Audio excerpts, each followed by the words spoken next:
Good evening.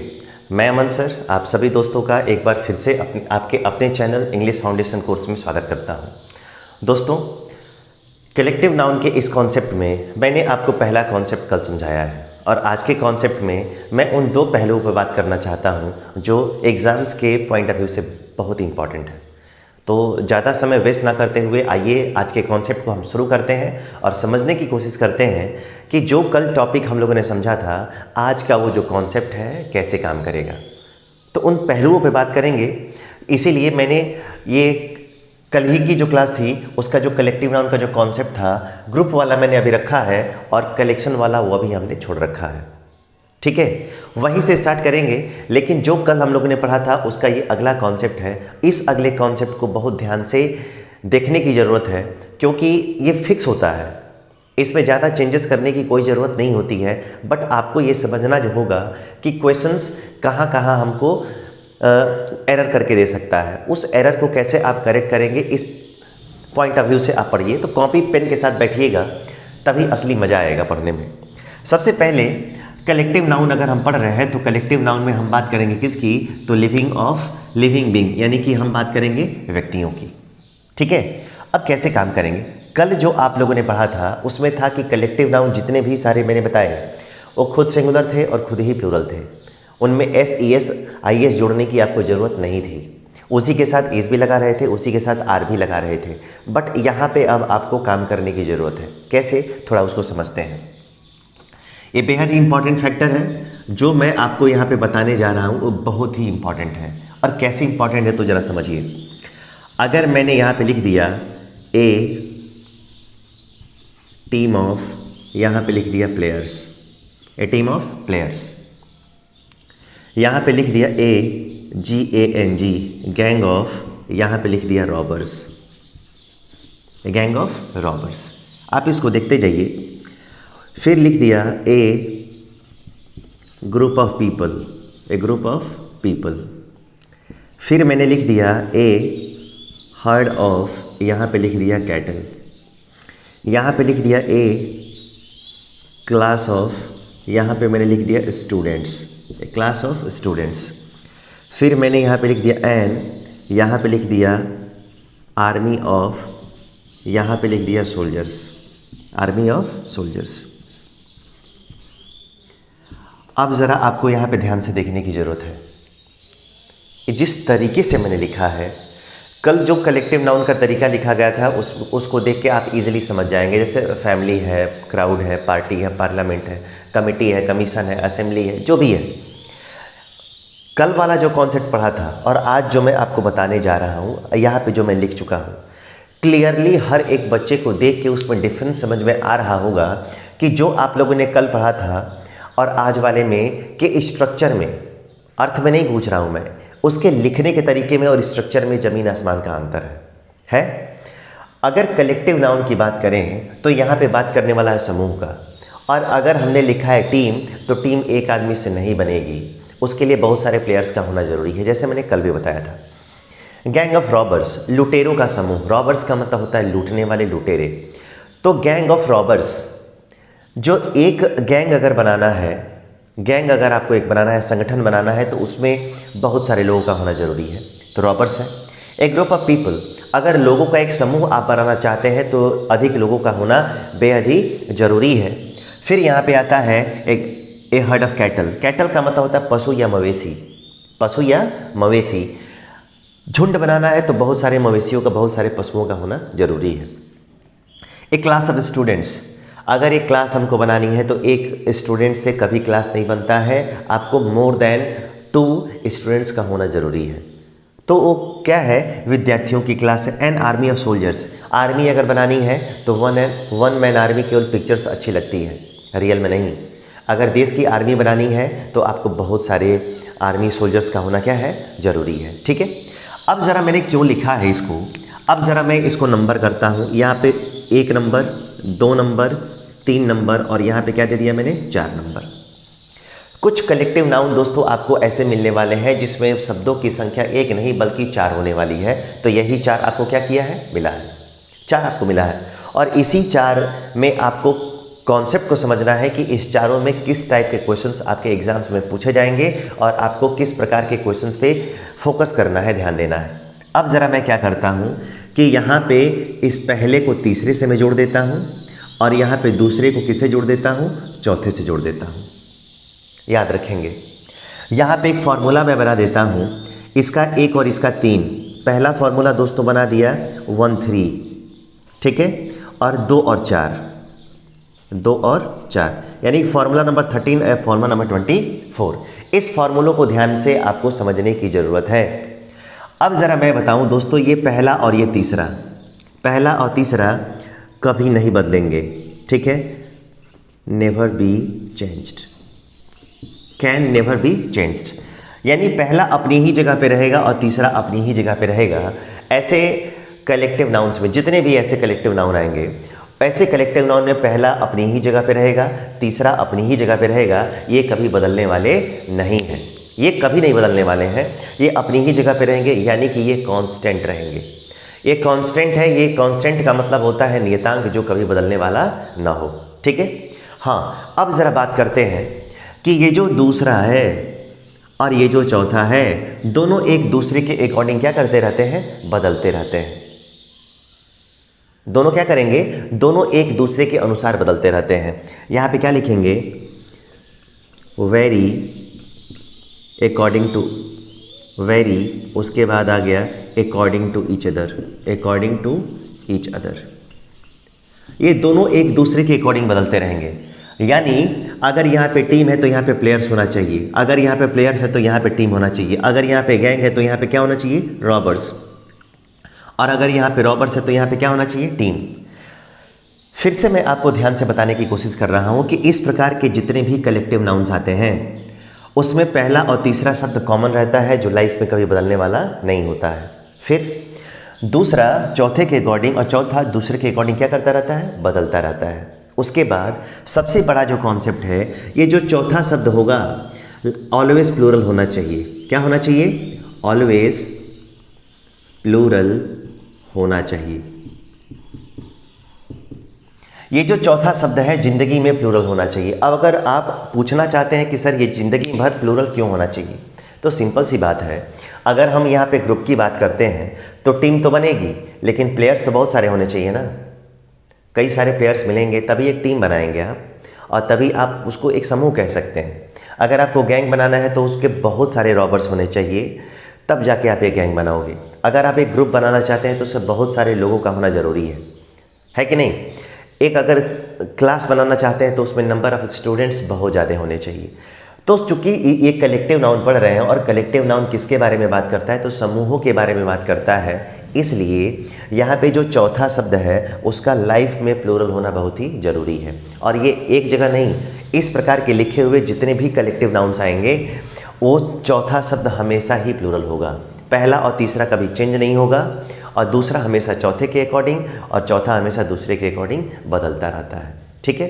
अब ज़रा ध्यान देंगे, इस प्रकार के जितने भी कलेक्टिव नाउन्स आएंगे, ठीक है, इस प्रकार के जितने भी दोस्तों कलेक्टिव नाउन्स आएंगे वो ऑलवेज किस तरीके से काम करेंगे, तो ये ऑलवेज सिंगुलर होंगे।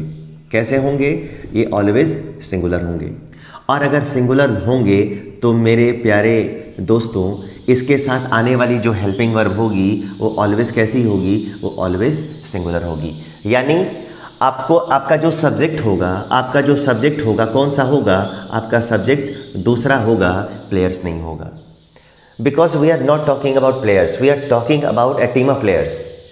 क्यों होगा, क्योंकि हम यहाँ पे प्लेयर्स की बात नहीं कर रहे हैं, हम प्लेयर्स की टीम की बात कर रहे हैं। यहाँ पे हम रॉबर्स की बात नहीं कर रहे हैं, रॉबर्स के गैंग की बात कर रहे हैं। यहाँ पे हम पीपल की बात नहीं कर रहे हैं, हम यहाँ पे पीपल के ग्रुप की बात कर रहे हैं। तो चौथा शब्द जो होता है वो प्लूरल आपको दिखाई भले ही देगा, बट आपको जो हेल्पिंग वर्ब है वो लाइफ टाइम कैसे यूज़ करनी है, सिंगुलर फॉर्म में यूज़ करनी है, चाहे वो जिस टेंस में आपने यूज़ किया हो। अगर इज एम आर में से यूज़ करना हो तो आपको इज लगाना होगा, वॉज वेयर में से यूज़ करना होगा तो वॉज, अगर हैज़ है में से लगाना होगा तो आपको हैज़ यूज़ करना होगा। यानी you have to use singular helping verb with these kinds of collective nouns, ठीक है, रिमेंबर इट। अब ज़रा हम बात करते हैं कि क्वेश्चंस कैसे आएंगे। तो सबसे पहला क्वेश्चन देगा हेल्पिंग वर्ब से जो कनेक्ट होगा, तो पहले जो होगा उसी के बारे में हम पहले पढ़ लेते हैं, उसके बाद हम आगे चर्चा करेंगे। अगर यहाँ पे मैं बात कर लेता हूँ, यहाँ पे आ गया दोस्तों a team of players, a team of players. यहाँ पे दोस्तों हमने दे दिया इज़ और यहाँ पे हमने दे दिया आर। यहाँ पे हमने ए लगा दिया, यहाँ पे बी लगा दिया। उसके बाद आ गया प्लेइंग वेरी वेल, प्लेइंग, यहाँ पे आ गया वेरी, यहाँ पे आ गया वेल। अब आपको यूज़ करना है कि you have given two option in form of is and are. आपको दो ऑप्शन दिया गया है, या तो पहला इज़ लगाएं या दूसरा आर लगाएं। और अभी आपको जो भी पढ़ाया गया है उसका कॉन्सेप्ट अभी फ़िलहाल इस बोर्ड पे ही है। ए टीम ऑफ प्लेयर्स, हमने कहा कि सब्जेक्ट कौन होगा। चौथा शब्द भले ही आपका ऑलवेज प्लूरल होगा, बट हेल्पिंग वर्ब लाइफ में कैसी होने वाली है, सिंगुलर, क्योंकि हम यहाँ पे प्लेयर्स की नहीं, उसके द्वारा बनाई गई एक टीम के बारे में बात कर रहे हैं। इसका मतलब है कि सब्जेक्ट कौन है, यहाँ पे टीम है। तो इस टीम के अकॉर्डिंग आपको यहाँ पे ए यूज़ करना है, बी आपको यूज़ नहीं करना है। इस प्रकार के जितने भी कलेक्टिव नाउन्स लिखे जाएँ सारे के सारे कैसे होने चाहिए, सिंगुलर फॉर्म में होने चाहिए। क्लियर है? अगर क्लियर है तो अब ज़रा मैं यहाँ पे बात करता हूँ कौन सा। अगर यहाँ पे आ गया ARMY, एन आर्मी ऑफ, यहाँ पे आ गया soldiers, an army of soldiers, यहाँ पे आ गया हैज़ और यहाँ पे आ गया हैव, ए और बी। उसके बाद आ गया FOUGHT फॉट, ठीक है, वेरी वेल। अब आपको बताना है एन आर्मी ऑफ सोल्जर्स, तो यहाँ पे स्पष्ट लिखा गया है ना आर्मी ऑफ सोल्जर्स। यहाँ पे आप किसके बारे में बात कर रहे हो, तो आप कर रहे हो आर्मी के बारे में, not soldiers, soldiers of army, ठीक है। हम यहाँ पे सोल्जर्स के अकॉर्डिंग यहाँ पे हैव नहीं लगाएंगे, बट यहाँ पे हम आर्मी के अकॉर्डिंग क्या लगाएंगे, हैज़ लगाएंगे, क्योंकि इस प्रकार के लिखे हुए जितने भी कलेक्टिव नाउन्स होते हैं वो सारे के सारे कलेक्टिव नाउन्स कैसे होते हैं, सिंगुलर फॉर्म में होते हैं। क्योंकि हम यहाँ पे प्लूरल नाउन की नहीं बल्कि उनके द्वारा बनाई गई team, gang, group, herd, class और आर्मी की बात कर रहे हैं, ठीक है। ये क्लियर होना चाहिए। और अगर क्लियर हो गया है तो इसका जो बेहद इंपॉर्टेंट कॉन्सेप्ट है, जो एयरफोर्स नेवी की परीक्षाओं में अक्सर क्वेश्चन पूछा जाता है, उस कॉन्सेप्ट में मैं आने जा रहा हूँ। लेकिन आने से पहले मैं आप सभी दोस्तों से एक बार रिक्वेस्ट करूँगा कि मैं यहाँ पे हटता हूँ, आप लोग इसका स्क्रीनशॉट ले लें, या जो लोग लिख रहे हैं उसको लिखते रहें। प्लस अभी तक जितने लोगों ने शेयर नहीं किया है, जितना अधिक हो सके अपने, इतना तो यार कर ही सकते हो। और आप लोग मेरे स्टूडेंट हैं, आप लोग को ज़रूर करना चाहिए। अपने व्हाट्सएप स्टेटस पे लगा दीजिए, ये लिख भी दीजिए कि इस पे आप लोग इसको पढ़िए, उसको देखिए, इसको सब्सक्राइब करिए। हाँ, अच्छा लगे तब करें। तो आप लोग शेयर कर दीजिएगा, सब्सक्राइब कर दीजिएगा, ठीक है। और स्क्रीनशॉट ले लीजिए, तब इसके दूसरे कॉन्सेप्ट की मैं बात करता हूँ। जल्दी करेंगे।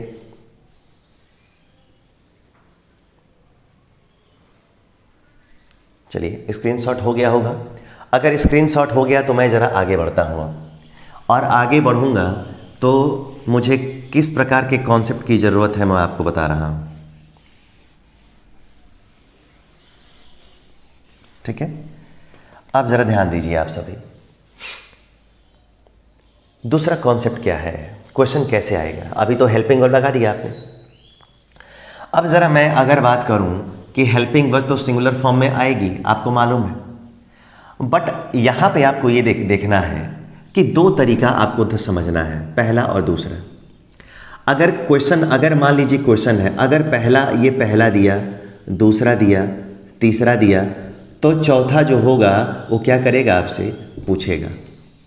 अगर ये पहला शब्द दिया, दूसरा शब्द दिया, तीसरा दिया, तो चौथा शब्द क्या करेगा, आपसे पूछेगा। तो ये वाला एक इम्पॉर्टेंट फैक्टर है आपके लिए। अगर पहला शब्द लिख के देगा, दूसरा तीसरा देगा, तो चौथा फिल इन द ब्लैंक्स देगा। आपको चौथे में दूसरे के अकॉर्डिंग भरना है। भाई पहला तीसरा तो कभी चेंज नहीं होगा, लेकिन ये जो दूसरा है वो तो चौथे के अनुसार और चौथा दूसरे के अनुसार बदलेगा ना। तो अगर पहला, दूसरा, तीसरा अगर दिया तो चौथा आपसे पूछेगा। लेकिन अगर अगला क्वेश्चन दिया कि पहला दिया, तीसरा दिया और चौथा दिया, तो आपसे दूसरा क्या करेगा, दूसरा आपसे पूछेगा।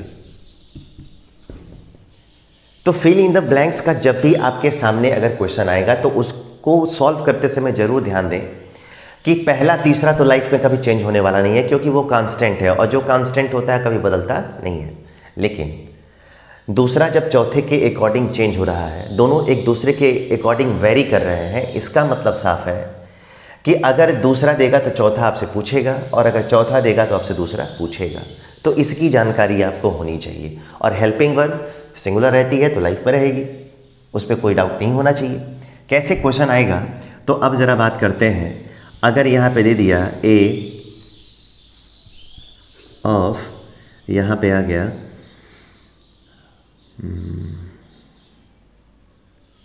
यहाँ पे लिख देता हूँ, जो क्वेश्चन मैंने बताया है वही लिख देता हूँ। रॉबर्स हैज़, उसके बाद आ गया बीन, और उसके बाद आ गया अरेस्टेड।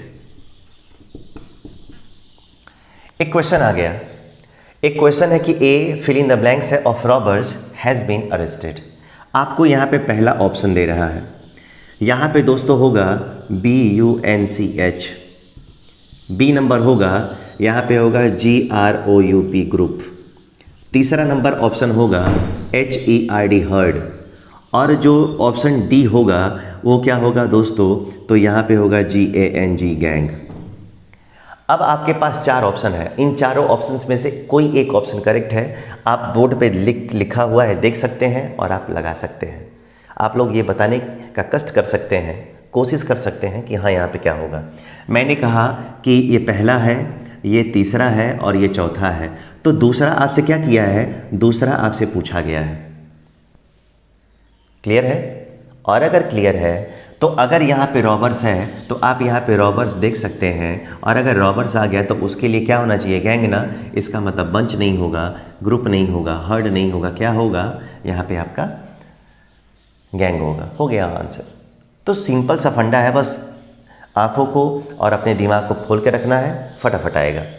अब ज़रा हम लेते हैं दूसरा क्वेश्चन। अगर अगला क्वेश्चन आ गया ए, यहाँ पे आ गया टीम ऑफ, यहाँ पे जगह दे दिया, उसके बाद आ गया हैज़, उसके बाद आ गया own the TVS cup, TVS cup. अब ज़रा आपको ये पता होना चाहिए कि पहला दिया है, दूसरा दिया है और कौन सा दिया है, तीसरा। 3 दे दिया ना, और अगर 3 दे दिया तो आप कैसे आगे बढ़ोगे। 4 नंबर पूछा है आपसे 4 नंबर पूछा है, तो ज़रा ऑप्शन ले लीजिए। यहाँ पे आ गया HERD हर्ड, जो बी नंबर आ गया GANG गैंग, तीसरा नंबर आ गया, यहाँ पे आ गया PLAYERS प्लेयर्स, और यहाँ पे यहाँ पे हमने गलत कर दिया है SOLDIERS सोल्जर्स, यहाँ पे हमने कर दिया PEOPLA पीपल।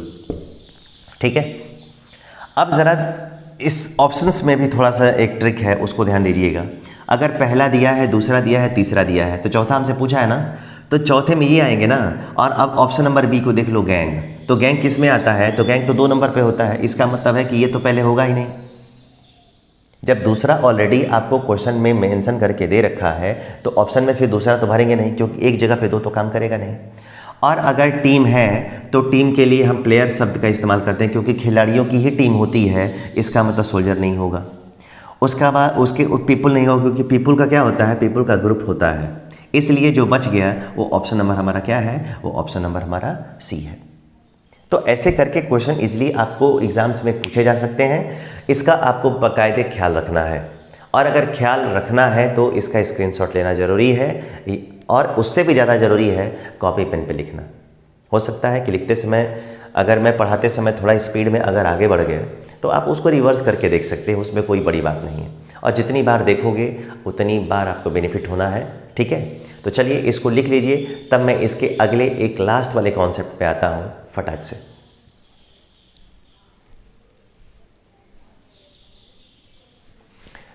चलिए, स्क्रीनशॉट हो गया होगा, स्क्रीनशॉट हो गया होगा, तो अब ज़रा हम बात करते हैं अगले पे।